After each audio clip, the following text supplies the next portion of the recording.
The suspended Brazilian President Dilma Rousseff is more resolute than ever as she awaits her impeachment trial in the Brazilian Senate. Rousseff is accused of illegally manipulating the budget ahead of the 2014 election to hide her country's economic problems. Vice President Michel Temer is now the interim president and has been criticized for appointing an all-male, predominantly white cabinet. We'll speak with three Brazilian scholars about the political and economic crisis in just a moment. But first, CCTV's Paulo Cabral brings us a one-on-one interview with Dilma Rousseff about her presidency, her legacy, and her determination to fight on. So first of all, thank you very much for having us here at the Alvorada Palace and for this interview. And to start with, I'd like to say that, well, you are recognized as a fighter. Your supporters call you the brave heart. You were a guerrilla fighter in your youth. Where does this freshness come from? Does it have anything to do with your family, with your parents? Olha, eu acho que, em geral, a mulher no Brasil é uma lutadora. Ela sempre é uma lutadora para criar os filhos, uma lutadora, além de criar os filhos, para ter sua profissão, uma lutadora porque ainda há muito preconceito contra a mulher. Mas eu acho que, no meu caso, também tem um pouco da minha própria vida.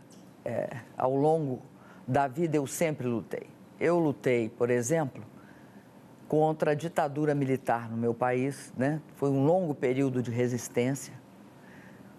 E nós conquistamos a democracia e uma grande melhoria de vida. Depois, eu lutei contra uma doença, uma doença, o câncer, por exemplo. E também a vida me ensinou que a gente tem de persistir, né? E agora eu estou lutando contra uma injustiça, uma profunda injustiça. E essa é uma luta que sempre uma pessoa que tem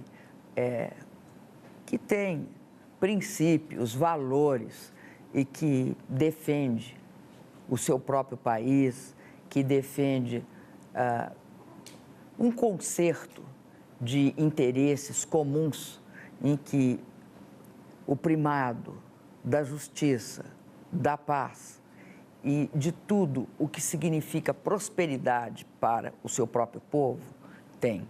Então, essa luta também tem muito a ver com os valores e com o motivo pelo qual eu estou lutando. Eu estou lutando uma luta justa. And it's interesting, you have referred to two battles that you have won against dictatorship in Brazil and against cancer. Why do you think you have won that? What do you think that led you to be a winner? Eu acho que eu saí ganhadora disso porque, em ambos os casos, eu não desisti. Na vida, eu acho que na vida de qualquer um de nós, brasileiros, chineses, enfim, de todas as pessoas do mundo, quem persiste, quem acredita naquilo pelo qual luta, tem grande chance de ser vitorioso. Então, eu acredito que é por isso. You certainly know the classic Chinese text, The Art of War, of Sun Tzu, and one of the sentences is, he will win who knows when to fight and when not to fight. Do you see any other option to fighting right now? Não, não há. Esse é o momento de lutar. Eu concordo com Sun Tzu. Acho que é sábio essa colocação, porque na vida tem momentos que você não pode lutar, ou seja, lutar é, de uma certa forma, parar de lutar. Aproveitar e ganhar forças, aproveitar aquele momento de aparente passividade para poder adquirir os recursos com os quais você lutará na próxima etapa. Agora, eu estou na fase em que eu tenho de lutar. E acredito que será uma luta que contribuirá para o meu país. Por isso, eu tenho certeza que eu tenho de lutar, não apenas pelo meu mandato, sem dúvida também pelo meu mandato, mas, sobretudo, porque está em questão no Brasil não só a democracia, mas todas as conquistas que nós tivemos nos últimos anos, em todas as esferas. Tanto no que se refere à evolução e à melhoria da vida do povo brasileiro. Tiramos mais de 40 milhões de pessoas da pobreza. Mas também em relação a tudo que conquistamos internacionalmente. A própria política externa brasileira, que fez com que nós dessemos extrema importância para a própria América Latina, para a África e também para os países BRICS. Isso sem dizer que damos importância também aos Estados Unidos e à União Europeia. Mas antes não havia essa importância da América Latina, da África e dos países BRICS. Era como se a gente tivesse voltado as costas para a nossa própria região e para as outras regiões, e só víssemos os países envolvidos. Então, essa luta que eu estou travando é uma luta para assegurar e para garantir que o que conquistamos nos últimos 13 anos, 14 anos, seja de fato uma conquista sólida, firme e que não haja retrocesso. You accused Vice President Michel Temer, now interim president, of betraying you and democracy. What's the basis of that accusation? A base dessa acusação é que esse processo de impeachment, ele é produzido e conduzido por uma pessoa que é a pessoa importante nessa história, que é o ex-presidente da Câmara de Deputados. Esse senhor, ele tem acusações de lavagem de dinheiro, de recebimento de corrupção e tem contas externas na Suíça, por exemplo, entre outros países. Está nos Panama Papers. Esse senhor, ele armou esse golpe. Sem ele, este golpe, que é este processo de impeachment que ele recebeu na Câmara Federal, não teria ocorrido e nem tampouco teria sucesso. Pois bem, o vice-presidente é um aliado desse senhor e, de uma forma, eu diria, meio subordinada a ele, recebeu essa condição de substituir como presidente provisório porque ele aceitou o processo de golpe. Ele poderia ter, inclusive, tido uma atitude mais decente no sentido de não participar disso, de se ficar ao lado desse processo. Mas não, ele participa diretamente a isso. E, na verdade, a prova disso é o próprio governo formado, em que várias pessoas que o integram são indicações desse ex-presidente da Câmara e, ao mesmo tempo, o próprio líder do governo é um representante dele. Isso está descrito de forma ampla pela própria imprensa. Ademais, o ex-presidente, antes do processo de impeachment ser julgado ou ser sequer aceito, se pronunciou como sendo já o presidente interino. Então, ele não ocultou a sua traição. But in the end, you were elected together, and when you choose a vice president, you're telling people you can rest assured that in my absence, you're going to be in good hands with this person. What do you think of this now? Was that a bad choice? Olha, eu olhando de hoje, eu acho que é uma má escolha. É uma má escolha porque você não pode supor de forma assim, você não pode julgar o caráter de certas pessoas, a não ser em situações extremas, quando de fato elas são colocadas à prova.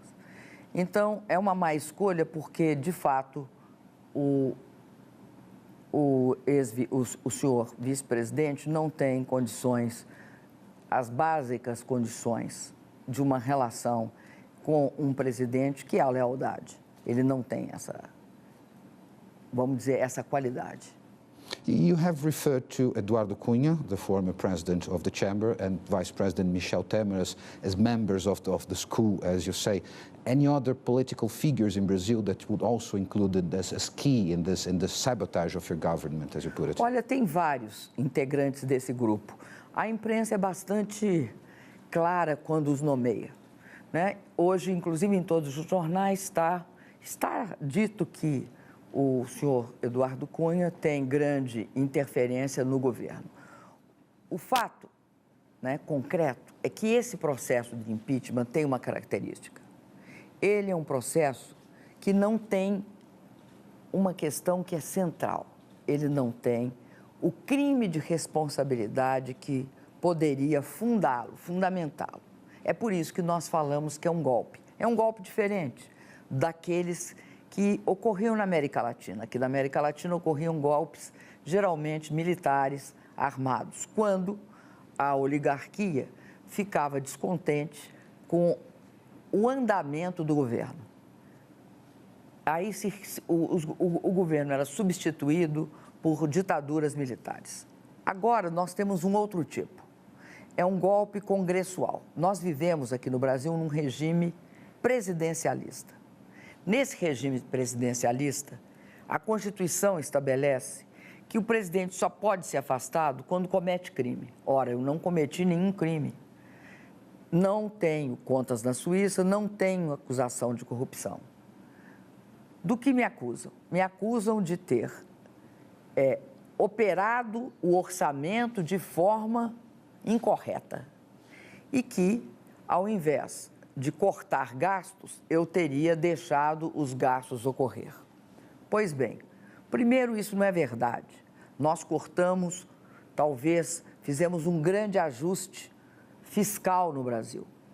Mas por que eles me acusam? Me acusam porque não tenho outro motivo para me acusar. Então, este motivo é bastante frágil. Por quê? Porque todos os presidentes que me antecederam cometeram, né, tiveram a mesma prática em relação ao orçamento. Igual. Não só fizeram créditos suplementares, que é disso que se trata, mas fizeram em número muito maior do que eu. E não era crime na época deles e não é crime hoje. É simplesmente uma prática no exercício da atividade governamental. Além disso, é sabido que o presidente da Câmara recebeu este processo e o recebeu por quê? Queria se vingar do governo que não aceitou a chantagem dele. Então, é um processo que tem esse pecado original. Ele é fruto de um desvio de poder.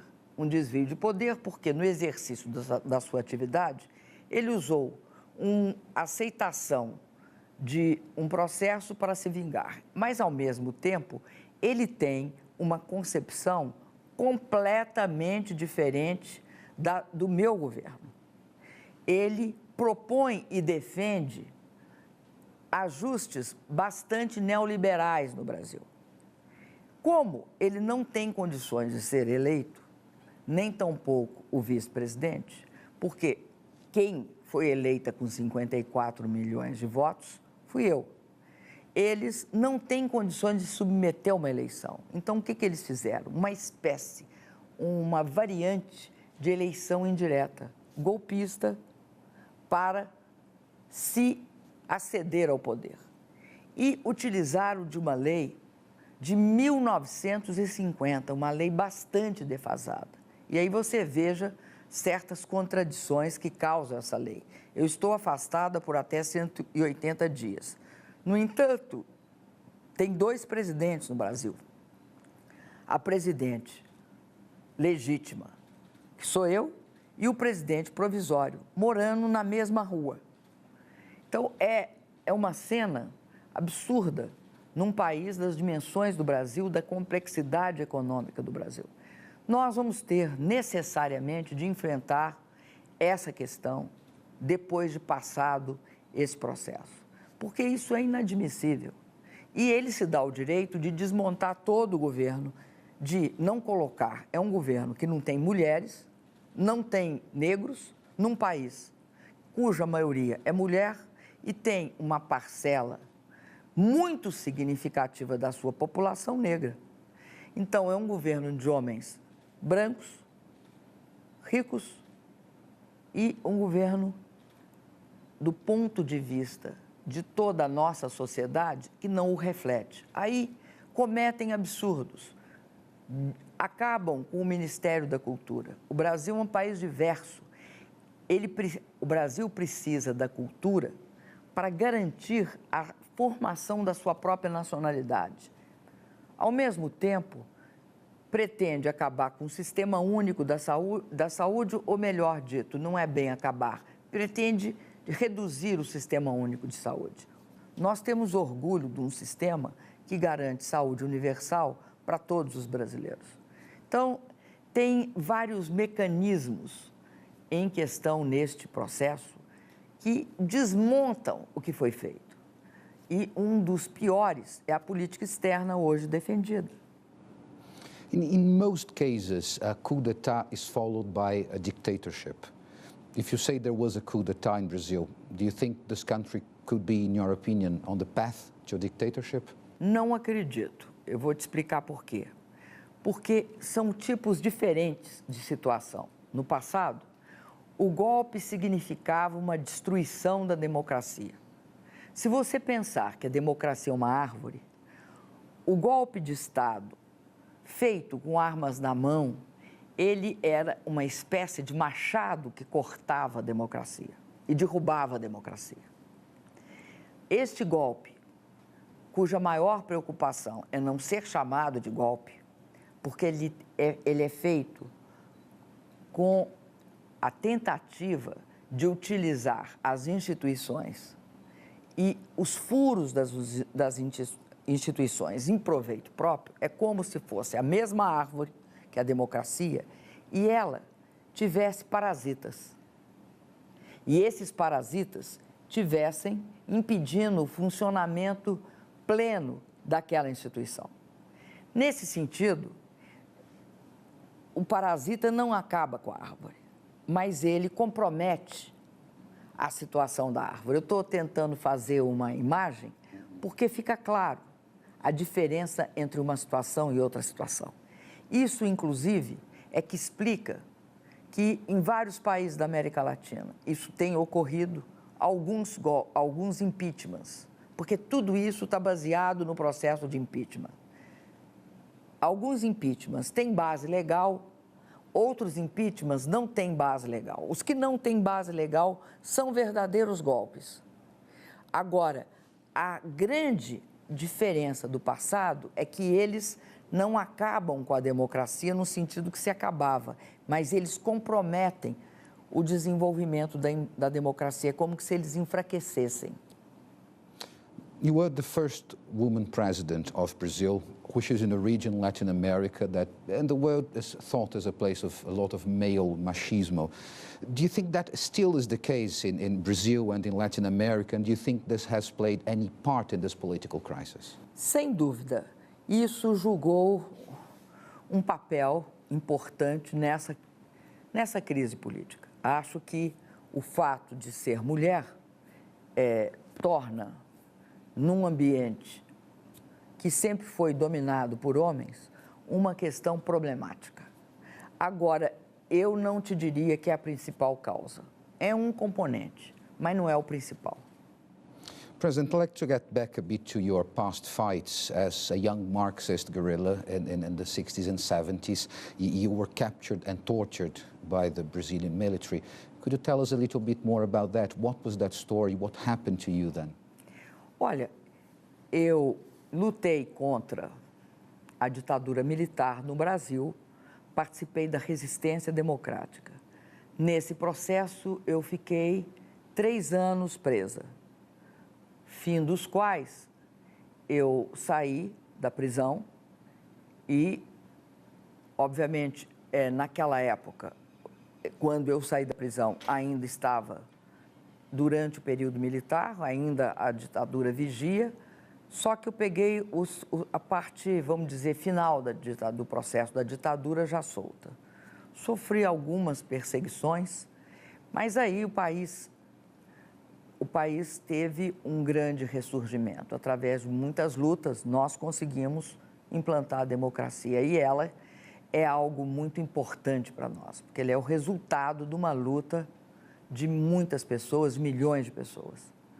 Né? Algumas morreram, muitas foram torturadas, outras foram exiladas, mas todas lutaram da sua forma e construíram um processo democrático no Brasil. Esse processo democrático se expressou numa Constituição, chamada Constituição Cidadã.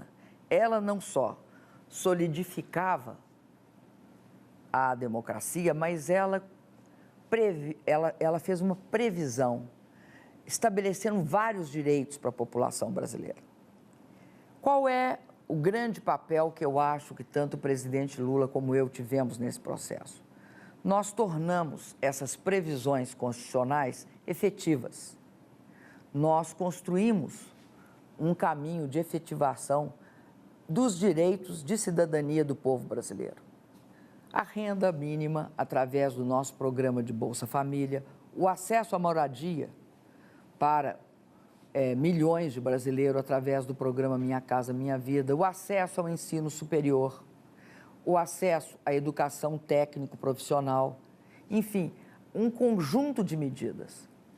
É óbvio que quando a crise econômica surge no horizonte, né, você tem um processo de redução do grau de ganhos que vinham ocorrendo. Ninguém gosta disso, nem tampouco nós do governo, mas nós temos uma diferença de qualquer processo de ajuste. Nós mantivemos todas essas políticas. Nós fizemos o ajuste cortando outros gastos e não os programas sociais.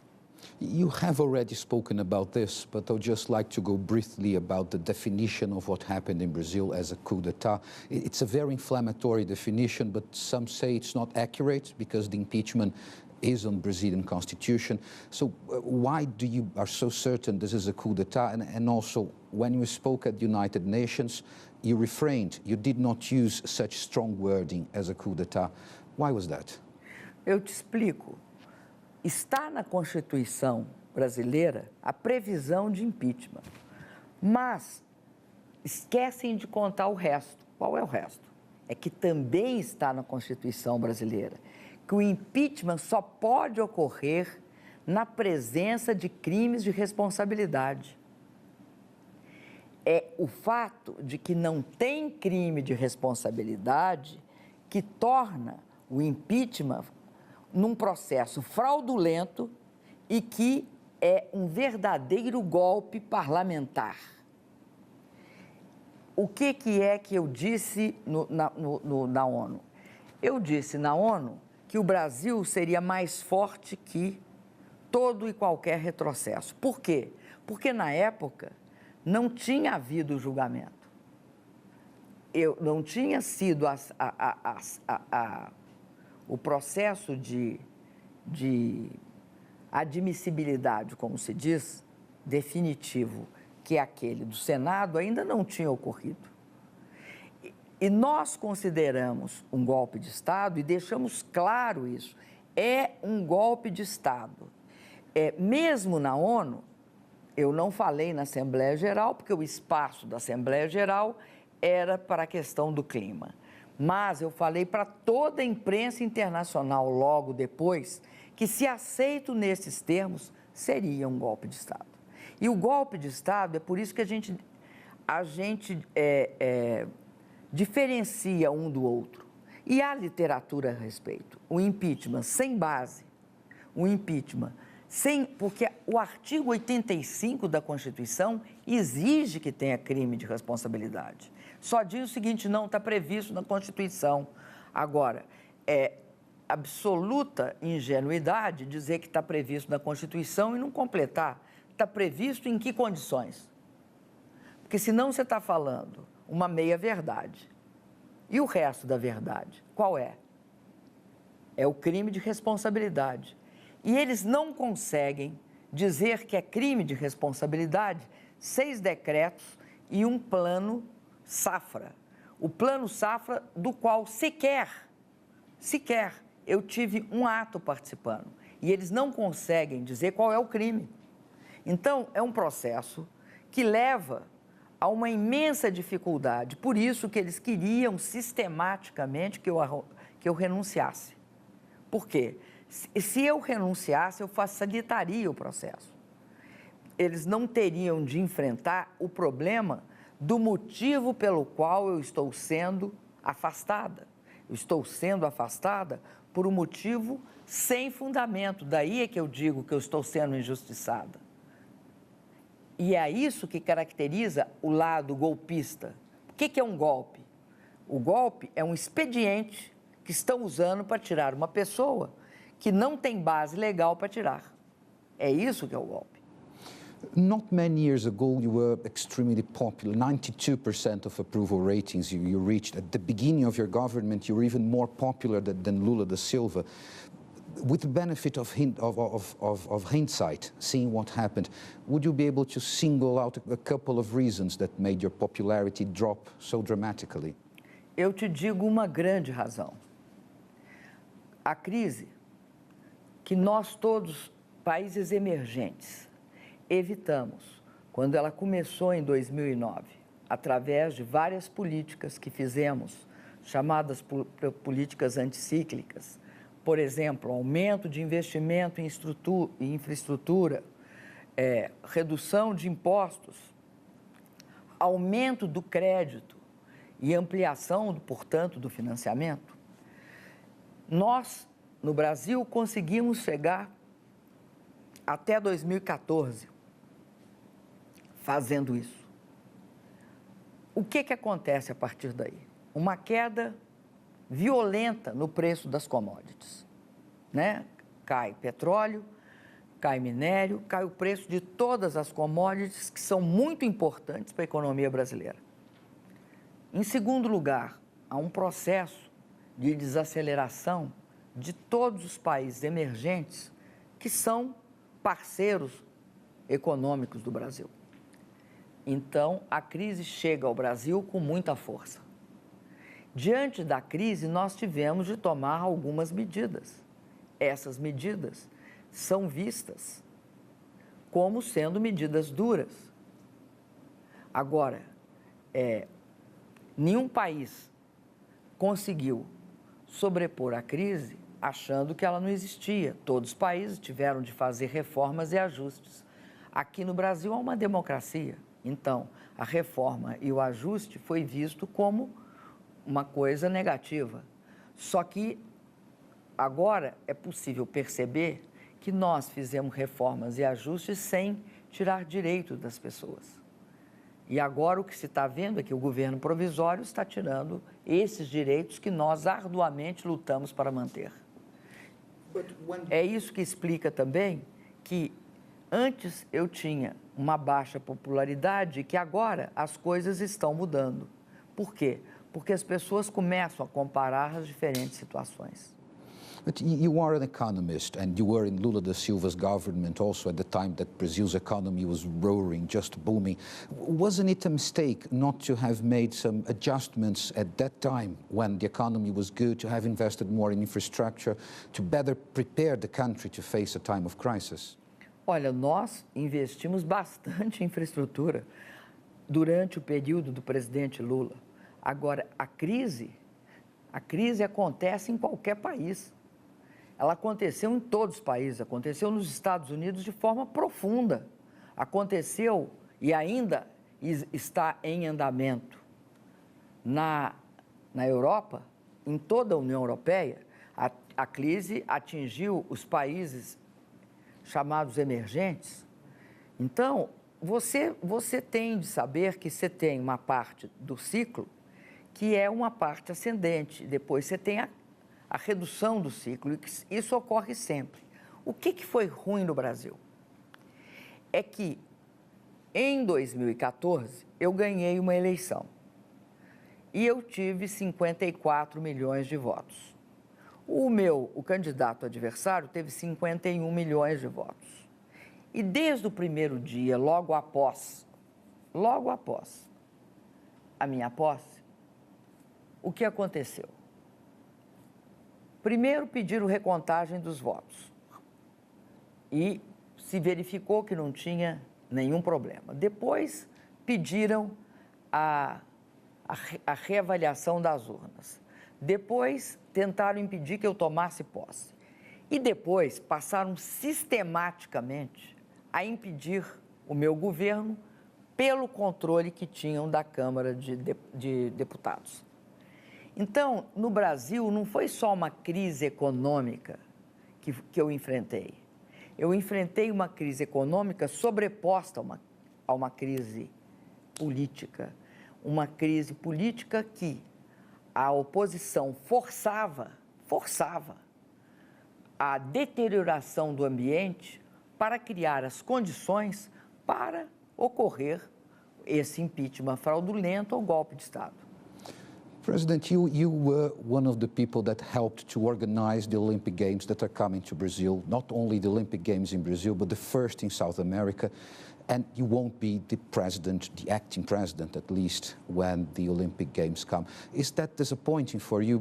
Where are you planning to be watching the Olympic Games? Olha, eu tenho muito orgulho de ter não só participado, desde o início, da assinatura do pacto que chama Matriz de Responsabilidades, que leva o Brasil a assumir a Olimpíada em 2016. E também da criação de todas as condições para que essa Olimpíada seja um sucesso. Não só através do financiamento da infraestrutura, da grande maioria da infraestrutura desses Jogos Olímpicos, né, o Parque Olímpico e toda aquela infraestrutura em que estão previstos estádios, arenas, né, pistas, como também da estrutura física propriamente dita, de toda a garantia da energia elétrica, de toda a garantia da estrutura para permitir que os Jogos Olímpicos sejam transmitidos para todo o mundo e também da segurança. Então, eu ficarei bastante triste de não participar, de ter construído a festa e não participar dela como presidente. Agora, eu acredito que como presidente eu posso estar presente. Eu posso não ser a presidente, eu não estou no exercício do cargo, mas eu continuo sendo a presidente do país. Se eu não puder comparecer, eu ficarei muito triste.